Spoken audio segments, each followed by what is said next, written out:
l'honnêteté est souvent sacrifiée sur l'autel du profit, sur l'autel de l'ambition, sur l'autel du désir de reconnaissance. Et dans les affaires, certains n'hésitent pas à tricher pour réussir. En politique, la corruption est monnaie courante. Dans la vie quotidienne, le mensonge et l'hypocrisie se banalisent. Et même dans l'Église, il arrive que l'intégrité soit mise de côté pour des intérêts personnels. Alors, face à cette réalité, chers amis, le chrétien, le croyant, n'est-ce pas, est appelé à être un modèle d'intégrité. L'intégrité n'est pas seulement une bonne vertu. L'intégrité, c'est une exigence divine. Je recherche des hommes et des femmes dont le cœur est pur, dont la parole est fidèle, dont la parole est fiable et dont les actions reflètent la vérité. Alors, pour définir ce qu'est l'intégrité, je dirais que l'intégrité est la qualité de celui qui est droit, de celui qui est honnête et de celui qui est fidèle à ses principes en toutes circonstances. C'est important de préciser en toutes circonstances. Quand on est intègre en toutes circonstances, les amis.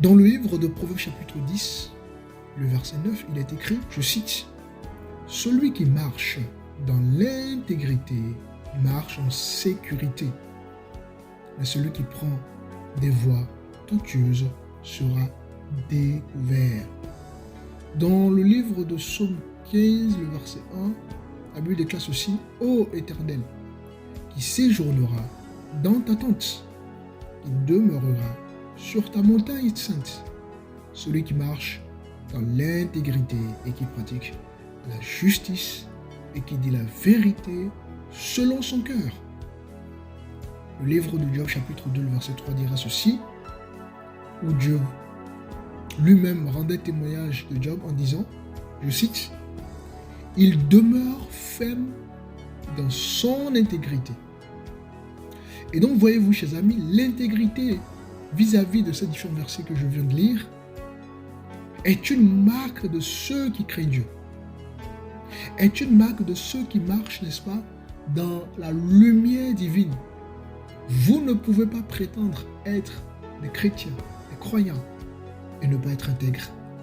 Vous ne pouvez pas prétendre être des enfants de lumière et ne pas être intègre. Vous ne pouvez pas prétendre être régénéré et ne pas marcher dans l'intégrité. Vous ne pouvez pas prétendre être des hommes et des femmes éclairés et ne pas marcher dans l'intégrité, parce que l'intégrité est une marque de ceux qui craignent Dieu, est une marque de ceux qui marchent dans la lumière de Dieu. Et donc, l'intégrité doit être visible dans tous les aspects de notre vie. Premièrement, l'intégrité doit être visible dans notre vie personnelle. Vous ne devez pas vous laisser corrompre par les influences du monde. Vous devez garder une vie de prière et de sanctification sans hypocrisie. Voyez-vous? Deuxièmement, l'intégrité doit être visible dans le monde des affaires, dans nos lieux de travail. Voyez-vous, vous devez refuser les pratiques frauduleuses, même si elles semblent, n'est-ce pas, profitables à court terme. Vous devez être transparent et digne de confiance dans les transactions financières.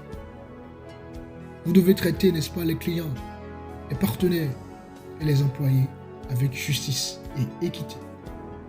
Un entrepreneur chrétien, par exemple, qui refuse de soudoyer un fonctionnaire pour obtenir un marché, même si ses concurrents le font, ben ce dernier choisit de rester fidèle à Dieu.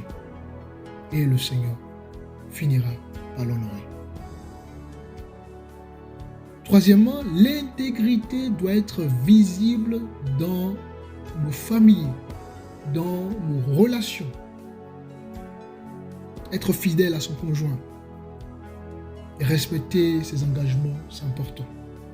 Vous devez éduquer vos enfants dans la vérité, sans compromis. Vous devez dire la vérité, sans manipulation, ni exagération. Voyez-vous, un mari ou une femme qui décide de rester fidèle malgré les tentations extérieures, n'est-ce pas? Parce qu'elle ou il craint Dieu, plus que les désirs charnels, verra la main de Dieu dans sa vie. Quatrièmement, l'intégrité doit être visible dans nos églises, dans nos communautés, dans les ministères. Vous devez prêcher la vérité biblique sans chercher à plaire aux hommes. Aujourd'hui, nous sommes dans un monde où les gens sont capables de manipuler la parole de Dieu, n'est-ce pas, pour atteindre leur objectif personnel, à savoir le ventre, manger, la richesse. On ne manipule pas les fidèles pour les intérêts personnels. Et donc, vous devez gérer les ressources de l'Église avec transparence et fidélité. Le pasteur doit refuser d'exploiter l'Évangile pour un gain financier, un gain personnel. Un pasteur doit choisir de rester un serviteur fidèle de Dieu. Voilà à quoi, n'est-ce pas, est appelé chaque ministère digne de ce nom. Et donc, face bien évidemment à cette intégrité qui doit être visible dans tous les aspects de notre vie, il faut savoir qu'il y a des récompenses face à l'intégrité. Voyez-vous, dans le livre de Proverbes chapitre 2 verset 7, il est écrit ceci, je cite, « Il est un bouclier pour ceux qui marchent dans l'intégrité. » Donc, la récompense qu'on y trouve ici, c'est la protection de Dieu. Celui qui intègre à la protection de Dieu sur sa vie. Dans le livre de Proverbes chapitre 11, verset 3, il est écrit ceci, je cite, « L'intégrité des hommes droits les dirige. » Donc ici, la récompense que nous avons, c'est la faveur divine. Voyez-vous, dans le livre de Proverbes chapitre 10, le verset 9, il est écrit, je cite, « Celui qui marche dans l'intégrité marche en sécurité. » La récompense que nous avons, n'est-ce pas, au travers de ce verset, c'est l'assurance et la paix intérieure. Dans le livre de Proverbes chapitre 22, le verset 1, il est écrit, je cite, « Un bon nom vaut mieux que de grandes richesses. » Alors, quelle récompense nous avons ici? Une bonne réputation devant Dieu et les hommes.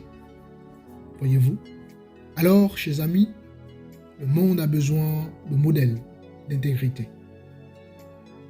Et nous, en tant qu'enfants de Dieu, en tant que chrétiens, en tant que croyants, nous devons être ces lumières. L'intégrité, c'est un témoignage puissant qui attire les âmes vers Christ. Alors, je t'appelle à choisir l'intégrité. Je t'appelle à choisir d'être honnête devant Dieu dans toutes tes voies. Nous prions. Seigneur, Père éternel, nous venons devant toi avec humilité ce matin, reconnaissant que nous vivons dans un monde où l'intégrité est souvent méprisée. Et nous voulons être des hommes et des femmes qui marchent selon ta justice et ta vérité. Aide-nous à être intègres dans nos paroles, dans nos actions, dans nos pensées. Seigneur, éloigne-nous de toute forme de corruption, de mensonge et de duplicité. Remplis-nous de ton esprit afin que nous soyons des témoins fidèles de ton royaume, Seigneur. Seigneur, fortifie ceux qui font face à des pressions et à des tentations qui les poussent à compromettre leur intégrité. Donne-leur la force de rester debout et de choisir la droiture, même lorsque c'est difficile. Nous déclarons que nous voulons marcher selon ta justice et nous croyons que tu honores ceux qui t'honorent, Père. Merci pour ta protection et ta fidélité dans nos vies. Dans le nom puissant de Jésus, nous avons prié. Amen. Que la paix du Seigneur soit avec vous. À très bientôt.